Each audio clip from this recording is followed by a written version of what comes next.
میرے نبی نے ایک صحابی نے آ کر کے کہا کہ میری بچی تھی اور اس کی میری بیوی نے چھپا کر کے اس کو رکھا اور اس کو کھلایا پلایا چھپا کر کے اس کو، میں اس کو زندہ در نہ کر سکا۔ وہ بچی بڑی ہوگی، اللہ آپ کا بھلا کر، بڑی ہونے کے بعد پھر میں نے کہا کہ یہ بالغ ہو جائے گی تو میرا کوئی داماد ہوگا اور میری بچی کے ساتھ ہم بستری کرے گا، یہ میری غیرت کے خلاف ہے۔ بیوی سے میں نے کہا کہ اس کو بناؤ سنگار کرو، اس کو میں لے جاتا ہوں، ایک شادی ہے۔ بیوی کو دھمکی دے دی اور میں نے چوری چھپکے سے اس نے بنا کر کے بچی کو، اور پھر یہ کہ میں نے بھیلچا اور کدال اٹھا کر کے پھر چلے جنگل کی طرف۔ بیٹی نے کہا کہ ابا جی ادھر تو کوئی آبادی نہیں ہے، کہاں مجھے شادی پہ لے جاتے ہو؟ شادی کس طرف ہے؟ میں نے کہا کہ بیٹی یہ گھر اس طرف ہے، چلو میرے ساتھ۔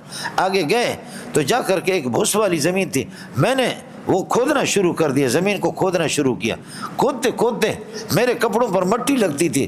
بیٹی کہتی ابا یہ کس لیے آپ کھود رہے؟ میں نے کہا بس کھود رہا ہوں، اور وہ میرے کپڑوں پر مٹی لگتی تھی، وہ بیٹی مٹی کو جھاڑتی تھی۔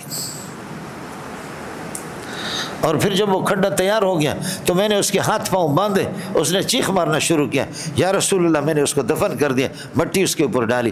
میرے نبی نے دھاڑے مار کر کے نبی پاک صلی اللہ علیہ وسلم رونے لگے۔ ہم لوگ یہ لوگ تھے، سمجھ شریف میں کہ نہیں؟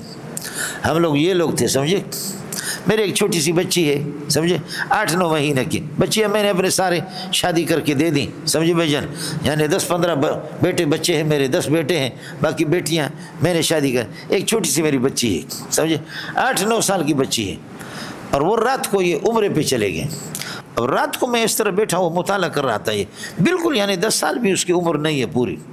میں بیٹھا ہوا تھا، اچانک آ کر کے اس طرح میں مطالعہ کر رہا تھا، مجھے پکڑا، یہاں سے بوسہ لیا، میرا یہاں سے بوسہ لیا، کہا بابا آپ کو اللہ کے حوالے کر کے چلی جاتی ہوں، میں اللہ کے گھر پہ جا رہی ہوں عمرے کے لیے، سمجھے؟ اس کو لگے بابا آپ کو اللہ کے حوالے کر کے میں گھر پہ جا رہی ہوں، اللہ کے گھر پہ جا رہی ہوں۔ بابا ہے پتہ نہیں ان جہازوں کا کوئی اعتبار نہیں، بابا آپ کی پھر زیارت کروں یا نہ کروں؟ سبحان اللہ۔ یعنی مائیں بھی، اماں رابعہ بصریہ کو ماؤں کی بڑی شفقتیں ہوتی ہیں، ماؤں کی بڑی شفقتیں ہوتی ہیں، سمجھے؟ یہ مولانا عادل شہید رحمۃ اللہ علیہ، اس کی اہلیہ ہمارے حضرت فرماتے تھے شیخ الحدیث مولانا سلیم اللہ خان، کہ میں نے اپنے خاندان میں اور کبھی نہ بیٹوں میں نہ بیٹیوں میں نہ رشتہ داروں میں ایسا خاتون میں نے نہیں دیکھا، دنیا کی ذہین خاتون ہے، دنیا کی ذہین خاتون ہے۔ اور حضرت اقدس شیخ الحدیث رئیس المحدثین مولانا سلیم اللہ خان کی جس طرح اس خاتون نے خدمت کی، دنیا کی ذہین خاتون ہے، اور حافظ قرآن ہے، اور وہاں کے شاہ فیصل قانونی کی خواتین ان سے یہ ہے کہ استفادہ کرتی تھیں۔ تو بعض خواتین تو کیا ان کا کیا کہنا ہے، سمجھے بھائی؟ اما عائشہ کو بھی اگر آپ دیکھیں، رابعہ بصریہ کی بات میں عرض کر رہا تھا، اما رابعہ بصریہ سے کہا خواتین کی تو کوئی حیثیت نہیں ہے، اما جی نے کہا کہ ہاں ہماری کوئی حیثیت نہیں ہے، آپ کہتے کوئی نبی بھی خواتین میں نبی آنی تو بن کر کے نہیں آیا۔ تو اما جی نے کہا کہ اے کاش 1.25 لاکھ انبیاء زندہ ہوتے، ان سے پتہ کرتے کہ تمہیں پیدا کس نے کیا، وہ ہمارے پیٹ سے پیدا ہو گئے۔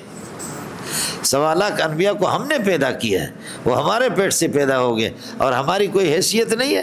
اور یہ تو بتا دو کہ بیٹھا ہوا نبی تشریف فرما، اور جب ہماری بوڑھی خاتون گئی تو نبی کس کے استقبال کے لیے اٹھے؟ مائی حلیمہ کے استقبال کے لیے اٹھے۔ تو کیا خواتین کی یہ عزت آپ کو نظر نہیں آ رہی ہے؟ اور آپ کہہ رہے کہ خواتین میں تو یہ ہے